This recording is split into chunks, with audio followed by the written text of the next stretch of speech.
سمندری جہاز پر مسافروں کی تفریح طبع کے لیے ایک جادوئی کرتب دکھانے والا جادوگر رکھا گیا تھا۔ جادوگر کچھ زیادہ ماہر تو نہیں تھا، بس چند ایک کرتبیوں سے آتے تھے، لیکن چونکہ جہاز پر ہر سفر میں مسافر بدل جاتے ہیں تو اس جادوگر کا گزارا چل رہا تھا۔ مسئلہ تب بنا جب جہاز کے کپتان نے ایک باتیں کرنے والا طوطا پال لیا۔ طوطا بھی جادوگر کے کرتب دیکھتا تھا، بار بار دیکھ کر اسے سمجھ آ گئی تو اس نے بولنا شروع کر دیا۔ وہ سواریوں کو بتاتا، دیکھو کبوتر اس ٹوپی میں ہے، دیکھو پھول کوٹ کی نچلی جیب میں ہے۔ جادوگر مذاق بن گیا، لیکن چونکہ طوطا جہاز کے کیپٹن کا تھا تو اسے وہ کچھ کہہ بھی نہیں پاتا، بیچارہ بس دانت پیس کر رہ جاتا۔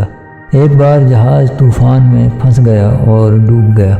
جادوگر کو ایک تختہ ملا، وہ اس پر چمٹ کر بیٹھ گیا۔ دیکھا تو طوطا بھی اسی تختے پر جادوگر کے سامنے بیٹھا ہے۔ دونوں نے ایک دوسرے کو غور سے دیکھا لیکن کچھ بات نہ کی۔ ایک دن گزرا، دوسرا گزرا، آخر طوطے سے صبر نہ ہوا۔ اس نے خاموشی توڑی اور جادوگر سے کہا، اچھا میں ہار مانتا ہوں، بتاؤ جہاز کہاں چھپایا ہے؟ آج کل ہمارا ملک بھی وقت کے سمندر میں ایک طوفانی گرداب کا شکار ہے۔ اللہ کا شکر ہے ابھی سفینہ سلامت ہے، لیکن پتہ نہیں کیوں دل کیا جادوگر سے پوچھا جائے اب اگلا شعبہ کیا ہے، کوئی پرانا کھیل یا کچھ نیا دیکھنے کو ملے گا۔